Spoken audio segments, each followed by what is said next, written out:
12 Days of Zentangle series. My name is Martha. And I'm Molly. Hi, Molly. Hello. We will once again be using our Project Pack series to guide us through this annual tradition. So much fun. Yeah, I actually love this. Is a good one. This is the best. Yeah. We say that every time. I know. This year we'll be exploring techniques that play with dimension. Yeah, kind of fun, right? Yes. Yeah. A little bit different.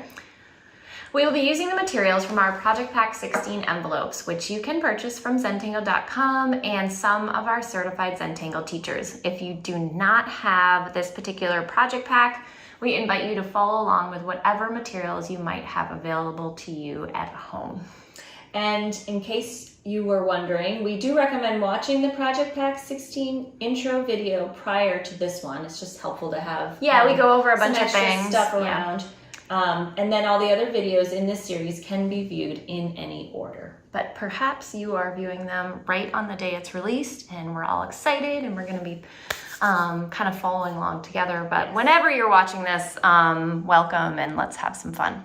All right, so as we said, I'm going to be using my Project Pack number 16 envelope with all the tools and tiles. And for this particular lesson, I'm going to be using most of the tools inside, all of those here. Not sure about the silver and white, but I might use them for accents. So I just have them with me just in case. So I'm gonna keep those right nearby. And then I'm gonna be working on a white Zentangle, but I'm using a square just for measuring some things out. So it could even be a square with already tangled stuff on it. We're not tangling on it. I'm just using it to help me measure my spacing out. So those are the tools I'm going to be using. And as usual, I like to kind of honor the first step in the Zentangle method by just getting my space ready and sort of taking a moment for myself for gratitude and appreciation. And I invite you to do the same. So once you have all your tools ready and your space organized, I invite you to either find a focal point or maybe gently close your eyes and just pay attention to your breath for a minute. And think about something that you're feeling grateful for in this moment.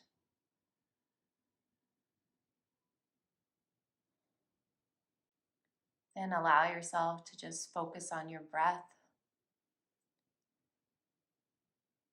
Allow the breath to awaken and calm. And use that tool throughout this lesson at any point in time. If you need to take a break or just want to take a moment to see what you're doing, just remember that the breath is always there. All right, so we're gonna begin by sort of laying out our tile on the back side of this Zentangle. And as I said before, we're going to be using a square tile to help us sort of find how to divide this Zentangle into 4 equal parts. And there's so many different ways to do this. This is just a quick way for us to do it. If you wanna try a different way, then go for it. I just don't wanna fold it before I score it. So, I think we're going to be exploring different ways to do this in all of these videos. So what I'm going to do right now is I'm going to mark my Zentangle right where you can see this, the tiles underneath it, and maybe I should show you. So I have my square tile underneath it. I just put the Zentangle on top so that the little corner points kind of stick out. It's just a fun way to figure that out. So I'm going to mark it right where those corners are.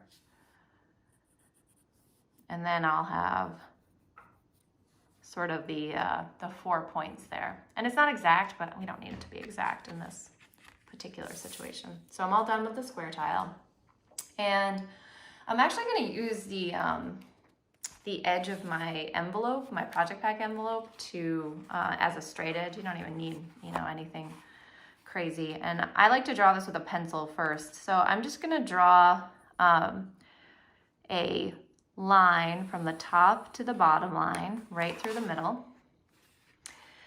And then we're going to be using this bottom point as our kind of starting point for the next series of lines. So the next line I want you to do is take the one on the the left side and the bottom and draw a line connecting those two.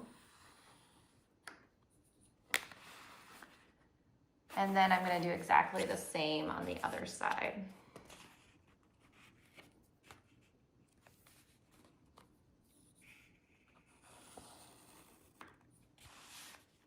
So we have something like this. Now just by eye, so this doesn't have to be exact, I'm going to look at this space right here between my mark on the right side and the top, and I'm going to divide it in half, just visually.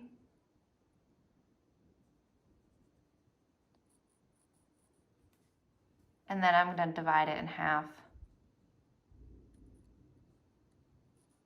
here and here. So it kind of gives you equal spaces in that section. And like I said, I just did that by eye. It doesn't have to be exact. I'm going to go over to the other side between the top and the left side. I'm going to kind of guess where the middle is. I don't know, maybe right there. And then divide that in half and that in half. All right, so should have kind of some markings that seem to be kind of equally dispersed up there. We're going to leave this section plain down there. And then I'm going to go ahead and draw from that bottom place. I'm just going to draw lines to those points. So starting from the same space on the bottom each time. So kind of getting like a fan shape. And then I'm going to go ahead and do the other side. So as you can see, I took my time and I started from this bottom point, and then I drew lines going out to all of those marked places. It does not need to be exact, so don't worry about it being perfect. It's going to work out probably no matter what, if give or take. But you're trying to get this sort of fan-like thing going on. So now I'm going to use my scoring device, and when I'm using this, I like to get like something to put underneath because I don't want to score my table. So I just have like a notebook, like a pad that I'm going to put underneath it so I can work on top of it for a minute here. And I'm going to do the same thing. I'm just going to retrace over those pencil lines. I guess you could have done it without the pencil lines, but I use the pencil lines as a guide, and I find it to be kind of helpful. So I'm just going to, again, start from that bottom point. And I'm going to use the smaller scoring device, but if you like to use the big one first and then go back in with the small one, it's up to you. So what I like to do is do a very light one first, and then I'll do it lightly like 3 times. Because sometimes going really hard can make your hand slip. So I did it like just 3 times, sort of lightly, adding a little bit more pressure each time. And that way, if you've ever used an X-Acto knife, you would kind of do the same thing. Instead of putting so much pressure down all in one swoop, the first light one kind of allows you to have a track to fall into. And then after that, you can do a couple more nice score lines. So I'm going to go ahead and score all of these lines. Just remember to take your time, and you can, of course, pause the video as you're doing your work and then come back to it. And a lot of times we suggest kind of watching it through and then going back and doing it at your own pace. I'm going to flip over my tile, and you can probably faintly see those scores that I did, but I am going to fold them a little bit to get us started, and then we're going to start tangling. So I am going to just very gently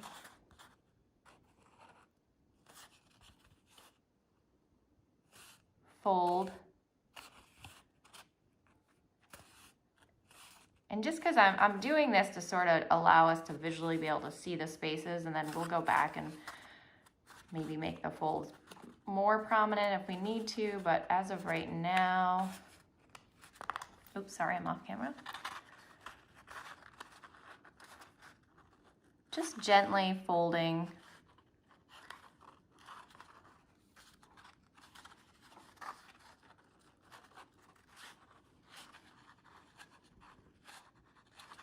Just taking your time. All right. So, as you can see, you get like sort of a conical shape. It's kind of cool. But we're gonna revisit sort of the shape it creates afterwards. And for right now, we're gonna flatten our tile back out. We can get rid of this extra surface to work on. And we will start tangling. Thank you, Molly. This is definitely making my mind wander and think about all different possibilities of what this might end up as. So I'm pretty excited here. Okay, so for my tangling, I think I'm going to flip this tile on its other end here so that I have the larger areas at the bottom. And we're going to take each one of these cone-shaped sections and isolate them and do something different in each one. So let's see. I'm going to choose to work in this section here. And I think the easiest way to help us define that is to, with the black pen, right here, I have the black Micron PN. I'm going to just kind of gently isolate this section with my pen so I can kind of see what I'm doing. And I'm really going lightly following the fold that you've just created.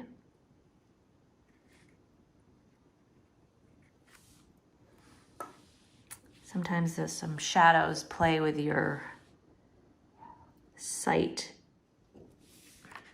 There, so we have a section to work in.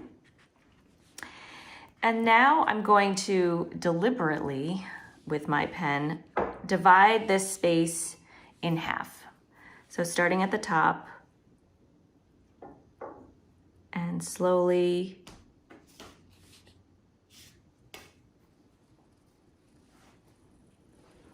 dividing it in half. And I'm going to create I would say it's a Knightsbridge variation or a checkerboard variation. So from this bottom corner here, I'm going to draw a slanted line like this. And then I'm going to skip a space and draw one like that. So I'm creating about a bit of a trapezoid shape. I'm going to continue up this column. I'm going to skip a space and draw one this way. Skip a space this way. Skip a space.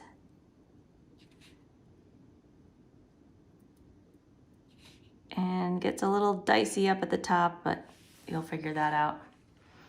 And then this side is a little bit easier. I'm going to do the opposite. So this one's going to come down this way.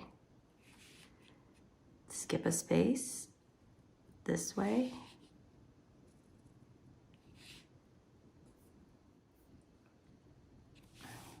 There.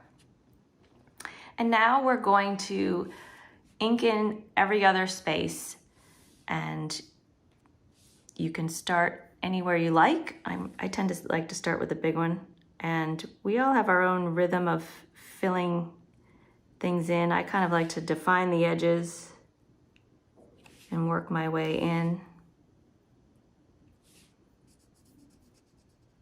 This PN is pretty good for filling in larger spaces. I think with this blank surface, it's kind of fun to really put our marks down first with some bold shapes and lines. So I'm going to skip this one and now color this one. And once we get our lines down, you know, this part is fairly easy.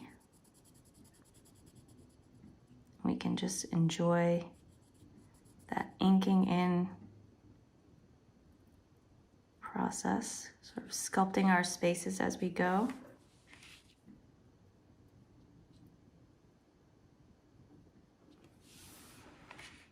And now we'll start from the bottom here and we'll be filling in the opposite sides. I'm going to try to get right to the edge with my ink. I'm really liking just this slight variation. It's sort of part jonquil, part Knightsbridge. A little hybrid, yeah, I actually yeah, agree with you. Just there. A little bit different. There, all filled in. And, you know, I think a lot of times with these borders, sometimes you can go back and just sculpt a little bit on the edges. A tiny bit of ink there just gives the illusion that this is perhaps wrapping around. It's so subtle, but that small amount of sculpting just furthers the dimensional illusion, I guess you'd call it. And you can leave it as is, or I think I might just add just a little detail.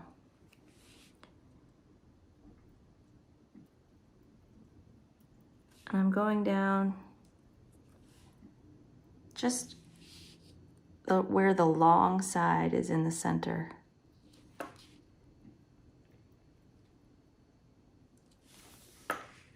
Like that. Oh, that's very cool. Yeah. All right, so we're gonna let that dry. Anytime you put down heavy ink like that, you wanna just let it be before you agitate it at all. And I'm gonna isolate another section here and work on something a little bit different. And we're all familiar with printemps. I may even just do this a little bit on the back here. Familiar with our, very lovely spiral of printemps. So I'm gonna mimic that idea, but work with straight lines and do a square variation. Like that. So pick another column, and I think I'll just pick one over on this side here. And I'm not going to trace the edges for this one, but if you feel like that works for you, you certainly can feel free to do that. I'm just going to start with my square printemps.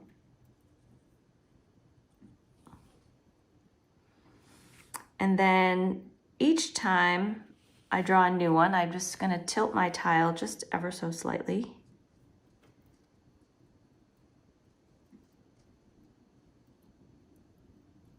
And of course, drawing it behind any one that comes up next to it.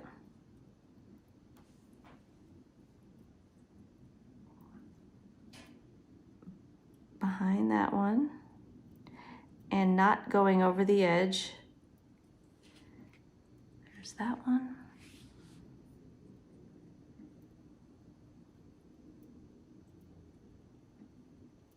Sometimes they're a little larger than the one that you just drew. Again, this is just a slight variation of an old familiar tangle, but giving it a completely different result. So now these are getting a little smaller as we work our way up to the corner here. There actually is a tangle, Martha, I think that has those similar shapes in it, although they're oriented a little different. A tangle called Ambler. Oh, right. Ambler is that's from a long time ago, yes. Some of these early tangles that, so much has changed with Zentangle since then, but it was there, it had a name. Right. So I got a little creative at the top there. And of course, this is very cool. Once we shade it, it could be just perfect as is, but I do love the effect of weighting. So I think I'm going to add some weighting to each one of these square shapes. Yeah, good call, Martha. And I think it really helps further adding dimension and... Well, it just adds love, I think. Well, there's that. Shapes it, sculpts it. Yeah. And also weighting, you get kind of creative with ink, and it always works out. It just always works out. So I'm really being random with where I shade it, but I pick a corner and then do the same orientation on each one of these square shapes, but every time I do one, I change it up a little bit. Weighting is a technique that really utilizes that takeoff and land so that you have a smooth transition between lines and then a gentle inking in.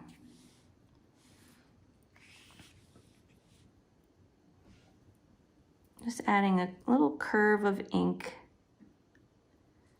almost like a shadow. So we're taking these square shapes, and by adding the rounding, of course, by just saying the word, you realize we're adding a softness to the straight lines.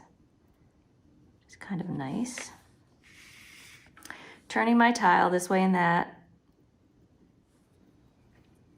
Each time you put down these darker, more dramatic lines, it's another opportunity for your eyes to jump around and see what's there.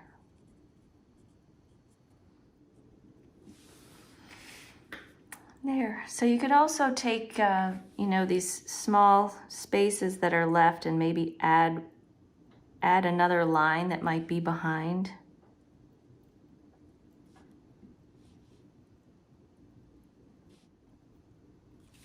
And then maybe ink in any space that cries out to you.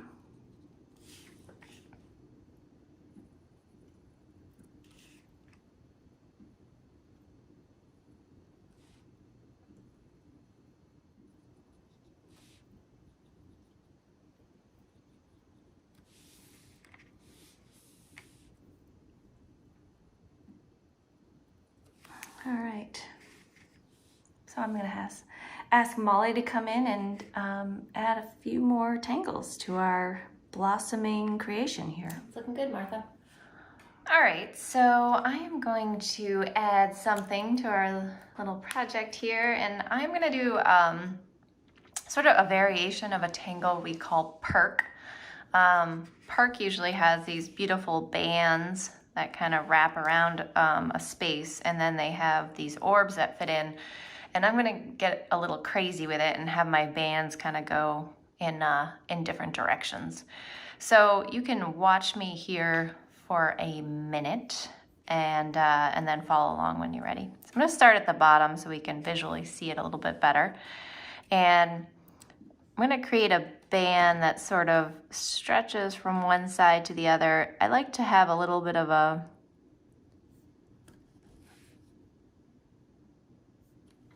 hook on the end, and then I'll kind of hook it around the end there. And usually in perk we would keep them all going in the same direction, and for fun I'm going to have my band sort of go in a different direction and kind of be a little random on how they the distance between them. And if you want to hang on until I get to the next step to see what I want to do with this, then you can do that too. So again, my little bands, instead of all going in the same direction, they're a little bit wonky.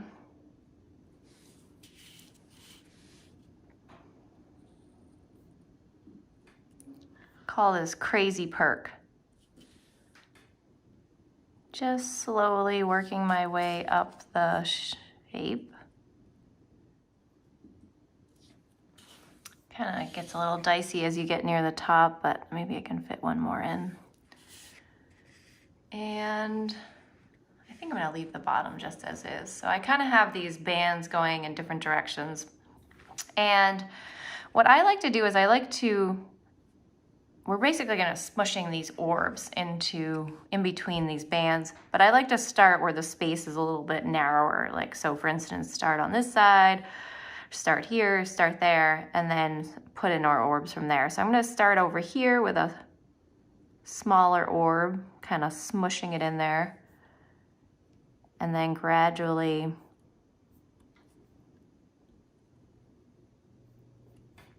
putting these orbs that kind of smush behind one another, almost as if they're like barely fitting in there. And then I like to ink in the little space between.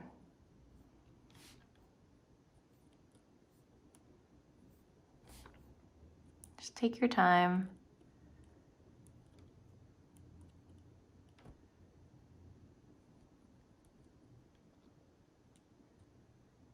There we go.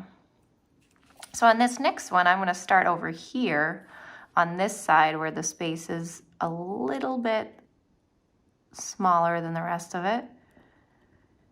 And again, I'm just smushing these orbs in there, one kind of falling behind the previous one. And then this one kind of fading into the side. All right, let's do another one together. Start on this side where it's a little smaller, and then just smushing these orbs in.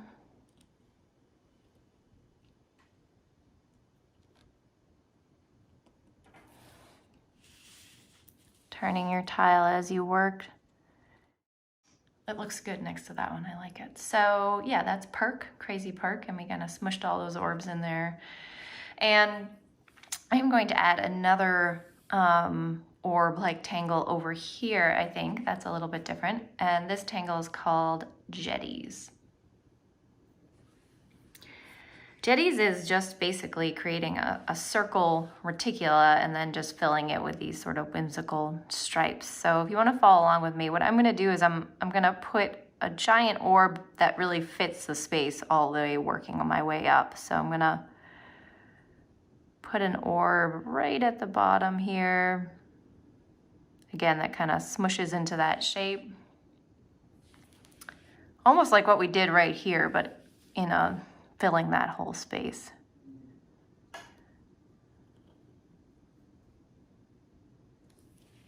Kind of letting each one fall behind the previous one.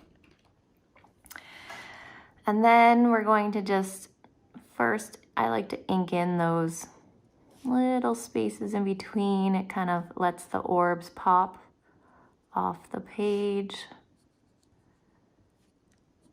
If you can't see the score line very well, just turn your tile in a different light and you can usually see it.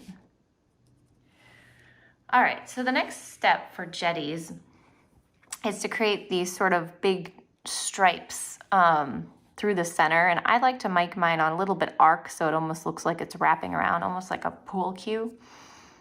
Is that the right term? Not a pool cue, a pool ball, yeah.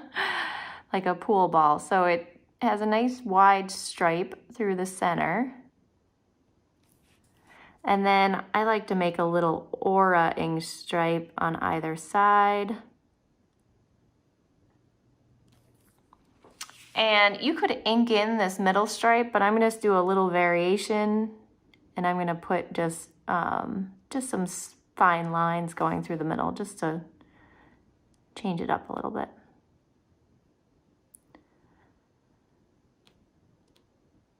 Really, jetties are just a series of orb reticulas, right? You can fill these with anything, any fun, you can make them all different. Make Totally them all change it up, yeah. So just for whimsy and fun, I'm gonna change up how the stripes go. So they seem to be going in all different directions. And as we said, you can obviously ink this all the way in if you wanted to, just doing these fine stripes as a fun variation. You could do doodah in there also. Oh, that would be fun too. Depending on what size you're working with. So I think I'm going to add one more here and then pass it back over to Martha. And I think I'm going to do a tangle we call Shattuck, right in this little smaller space right over here. So Shattuck is a really cool tangle. It kind of reminds me of bamboo, I would say. Oh, absolutely. And it is going to be a little tricky because I'm going to start at the top and you might not be able to see what I'm doing very well right when I begin. But I encourage you to just watch for a minute, and then once you understand, you can follow along. So to start off with, I'm going to do a series of parallel lines that are going on a diagonal. And like I said, you're not going to be able to see this very well right in the beginning because we're in a little space. So I did a series of parallel lines going diagonal. Now I'm going to turn my tile and I'm going to do a series of parallel lines going perpendicular to those ones in the other direction. So they should kind of, and I put a slight curve to them, but they're diagonally, and as I said, as I get further down here, you'll get to see. So each series of lines are going kind of in opposite directions of each other. Just a series of diagonal parallel lines. And what you're doing is you're kind of filling this triangular space that you create, almost like a curtain.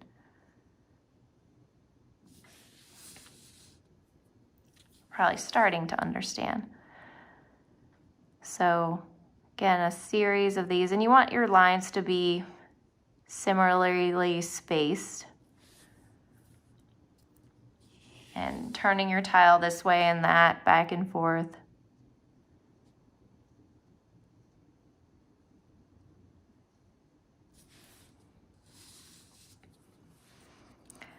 There are different ways to do Shattuck.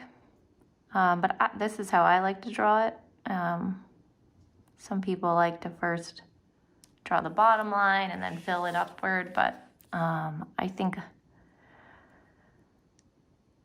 this way is easier for me. What I was trying to do in this series is like just trying to even out tangles that had kind of more texturing to more open tangles. So we didn't think about it too much, but when we picked out our tangles, we were like, oh, maybe we'll put this one next to this one so they kind of make each other stand out. It's a pretty good practice for any composition, really. Right? So, this Shattuck has a lot of fine line work done, whereas the jetties is kind of more open space stuff. I'm loving this composition so far, and so I'm trying to think of maybe something a little bit more open and spacious, which sometimes feels simple in a good way, but also it gives you that opportunity later on for maybe some more intense shading, things like that. So it even sort of makes the other tangles kind of stand out. Yeah, exactly. It's all about balance. So I am going to work in this middle space here, and I'm just going to do a very basic fragment. And as it is a triangular space, triangles fit, or three-sided shapes fit very well here. And kind of playing off of this edge here that Molly drew, I'm going to draw a diagonal line down there, creating my first triangle. And I think I'm going to define the triangle here. Carefully along the bottom edge as well. And the next triangle, there. Again, wherever you have that opportunity to connect something, I think it's fun to do that. I'm gonna define this triangle here. This one has a line already. And there we go. Working my way up. Kind of wanting to play along that with that line right there.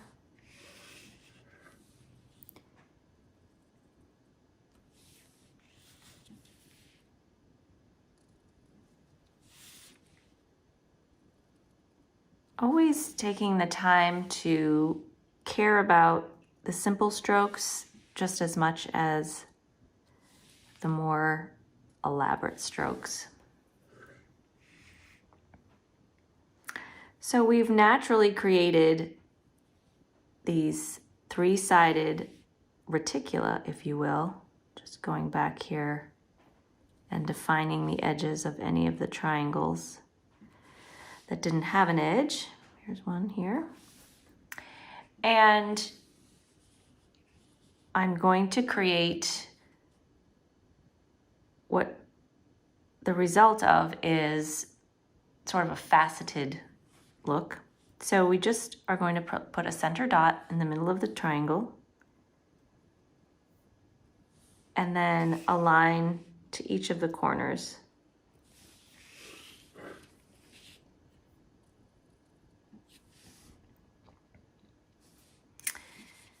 And then again, a dot in the center, and then a straight line to each of the corners. Turning my tile and always having that relaxed hand. And it's fun to see this faceted, almost star-like shapes happening here. Focusing on these smaller areas here, trying to keep the facets extending there. So I'm going to leave that for now till we pick up our pencils. So I've got 2 more spaces left over here. And so I'm going to work in this one right next to our fancy little nice bridge that we did. And I'm going to do some hollabah. I feel like no tile is complete without some hollabah. And we've done... It's a great tangle. It is a super tangle. And I'm going to do just a variation. We've done it before together, where I do the hollabah bands. So we will stretch from one side to the other with 1 bar, 2 bars, and then I am going to add a third bar. Crazy, Martha. That's It's crazy. so crazy. If you wish, you can add an extra oomph of ink to that third one. It's certainly not necessary. But it makes a difference. It actually does add to the It's way just, you see it. yeah, it's the dimension that we're looking for. So you turn your tile a little bit, and again, we're going to extend from one edge to the other. 3 aura lines, and then that third one,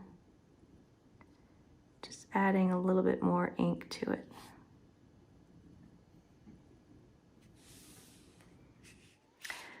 So I'm getting close to the end, or what I foresee as the end, and because we're using these 3 bar bands, the space fills up a little bit quicker.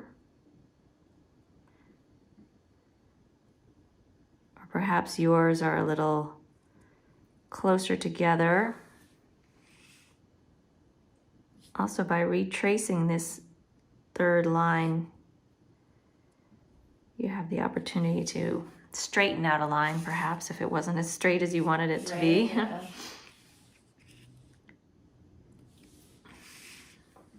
I think I'm going to leave it. I think that's it for me. All right, so we have one more cone-shaped space left, and I'm going to ask Molly to come and fill that in.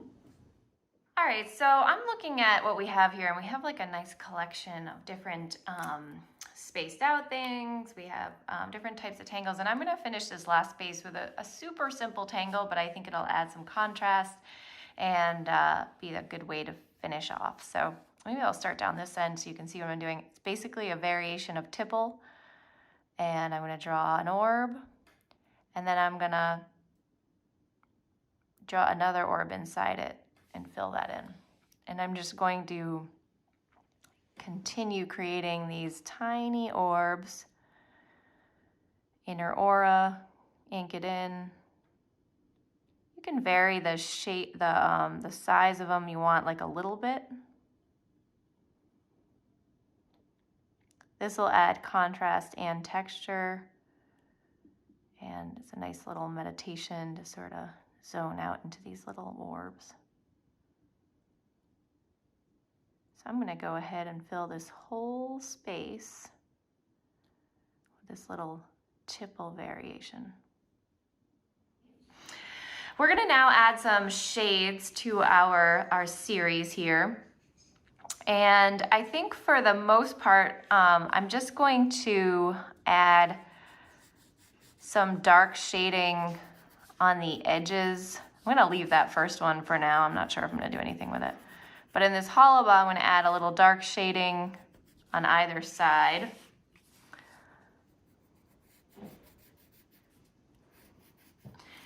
And I like to kind of buff it out as we go along.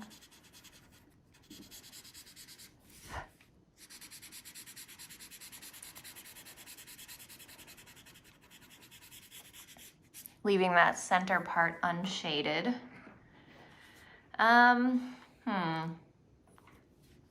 Yeah, I'll add a little bit on this one, not too much. I'm gonna do a much thinner line on this one, I think. Don't you think, Martha?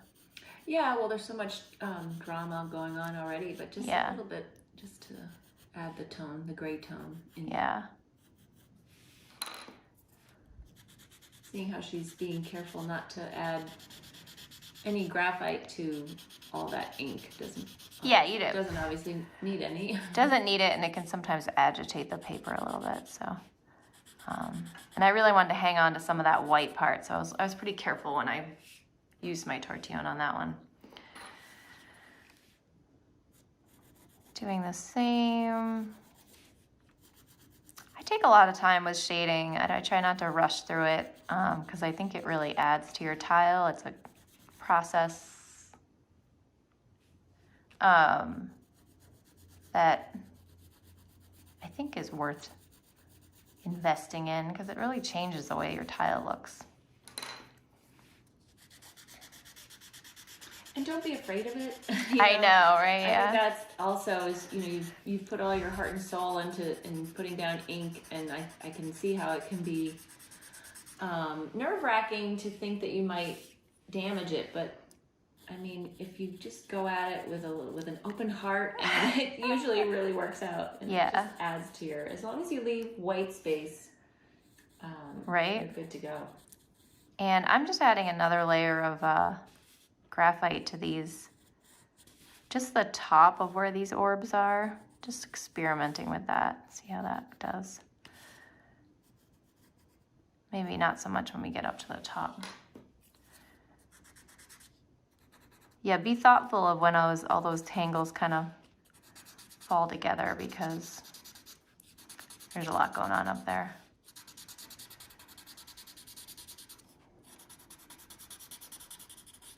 Just inviting in the graphite into the, oh, what a difference. Look at the left side tangles versus the ones we haven't done yet. It's a good before and after.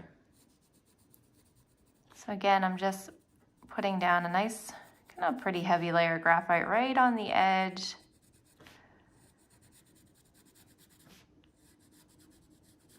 Trick is to not go too far in, so you don't want to lose that white highlight in the middle. Again, leaving that center unshaded, keep that highlight right in the middle. With the balls, I think that I'm gonna play with this overlap here for fun.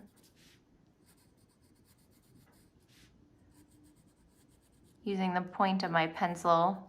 I actually like to use a nice sharp pencil when I shade because it gives me sort of that tool to have something to get right up to the edge.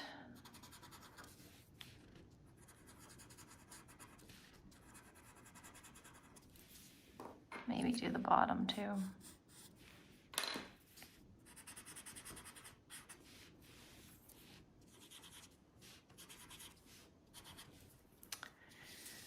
Coming along, and then Shattuck's a fun one to shade. I think we'll go with the obvious, and well, maybe it's not obvious, but go with one of the ways that we often shade Shattuck is like putting this very cool shadow right at the bottom of every series.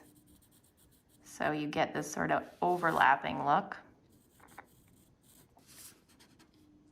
And then again, just touching it with the tortillon, invite the graphite into the paper. Careful to leave sections not colored to get that highlight. Just do a little bit right here at the bottom, just for fun. Okay. Wow, that shading does a lot. Love it. It's gorgeous. This first one I didn't shade, but maybe if you want to add a little bit at the top, you could. Maybe a little at the edge.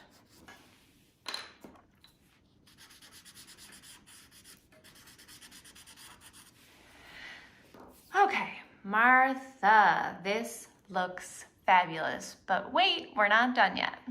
All right, so now we have all our tangling done and we're ready to assemble our little, I guess you can call it an ornament, you can call it a decorative thing. It doesn't have to be, I don't think it has to be seasonal. I actually think you could hang this all year long because it's very cool. So let's get ready. But I do have a piece of twine here and we are gonna be using some Mod Podge. So the first thing I like to do when I'm doing Mod Podge is put a piece of scrap paper down to work on top of. I'm gonna need, like I said, a piece of twine or a ribbon, a paper clip. About 8 inches long, maybe? Yeah, I would say. 8 to 10 inches. Yeah. Oh, maybe longer, yeah. It's actually about 14 inches long, I think. But whatever you wanna do use for a hanging thing, and then I'm gonna be using my Mod Podge and brush to apply the Mod Podge. So, I'm gonna take my twine, I'm just gonna tie a little knot in it. You could use ribbon, you could use whatever it is you want to use. How'd you do that? So you I just put a little knot in here. All right, on the end. Yeah, so that you have a loop. Yeah, there you go. And so I'd have something like that. I'm going to revisit my beautiful tile here, and I'm going to kind of play with those folds again, very gently, to get it back into my conical shape. We had already done this before, so it should fall into shape pretty easily. And then the idea is that we're gonna kind of stick these two back pieces together so that you have sort of this cone shape and they're attached in the back. And I'm gonna do a little dry run here. What we're gonna do is we're gonna put a little Mod Podge right here, then we're gonna close it up, and then I'm gonna take my paper clip and use that as a clamp. And I'm gonna put the paper clip right on here to hold the glue shut, and then, hold the glue shut and then let it dry. So I'm gonna take my paper clip off, you can see it, undo it, you can see where that goes, and what we wanna do is put our little string thing in there when we actually apply the glue, close it up, apply the glue, put the paper clip on, and ideally you could probably just lie it like this and let it dry, or you can hang it up somewhere. Okay, you guys ready? I think you can do it. All right, so I'm going to actually just leave my little hangy thing in there. So I just have it kind of there. And I am this time going to put a little bit of Mod Podge just on my paper somewhere so that I can apply it. I just don't need much. You could even use your finger to put it on. You don't need maybe don't even need to. Oh, you want me to go a little crazy? Yeah, I think because you maybe want to save your brush because we're not going to use it again for a little bit. I mean, if you do, you want to use your brush, you can dry it. So Martha's encouraged me to use my finger. Notice how she didn't say use her finger. She wanted me to use my finger, which is a little messy. I'm going to keep my fingers clean and you can get yours all Mod Podge. So I'm putting some Mod Podge right there.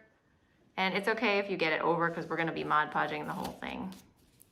And I'm just wiping my finger off on the paper. And remember, you want your little stringy thing inside. And then we're going to overlap just at the top. It's not going to overlap on the bottom, but if you have extra Mod Podge on there, that's fine. And I'm going to use my paper clip to clamp them together. And you might just even kind of press it together with your fingers to start off with. I didn't tangle these two spots because to me that's kind of like the back, but if you wanted to tangle them, you could. That's up to you. Before you glue or after you glue. And I'm just kind of hand pushing it with my fingers and then just making sure the paper clip is on there in a way that it kind of keeps it for a bit. So it probably takes a little bit to dry. It doesn't have to be 100% dry. It just has to be dry to the touch for us to then put the Mod Podge on the outside. So let's let it dry. All right, so we've just gone and had some lunch and plenty of time to let it dry. Let it dry for about an hour. And now we are ready to Mod Podge the tangled side of our decorative cone here. So I am going to kind of add to my little pile of Mod Podge here so that I can dip my brush. And I have my brush ready. So I'm going to now remove paper clip carefully.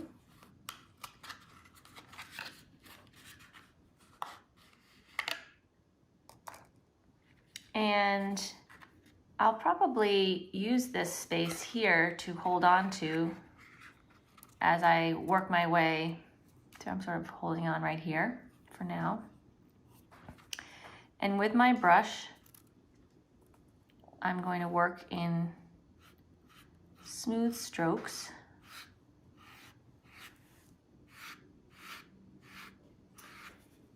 And you kind of don't want to overwork stuff with the Mod Podge because you can start to muddy things up. So you kind of want to get the Mod Podge on there and then you can always put on a second coat. So. And some of the stroke lines that you see will disappear as it dries as well. And then once your tangled surface is covered, and you want to just check for any drips anywhere.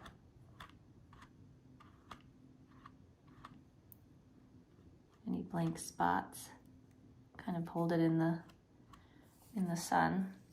I'm now going to hold on to the string, or actually you can just put your fingers inside here, that works too.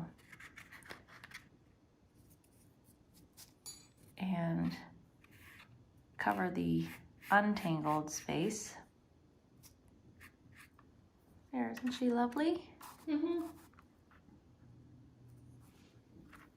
So then you'll be able to hang it on a tree or in a window, or you could even fill it with something. Right. You want to show the other one too? Yeah, sure. And I think on the back spaces where we left untangled, you could probably put like the year or more tangles in there. Yeah. Or, whatever it is you want to. Or make a friend. I know, right? Yeah, so we did some similar ones on this one here, just playing around with things. I'm sure you'll have some wonderful ideas too on variations. So there we have it, our little tangled tree cones. Tree cones. I love them. I think they're great. That was fun, Martha. That was super duper. Thanks for joining us. Bye-bye.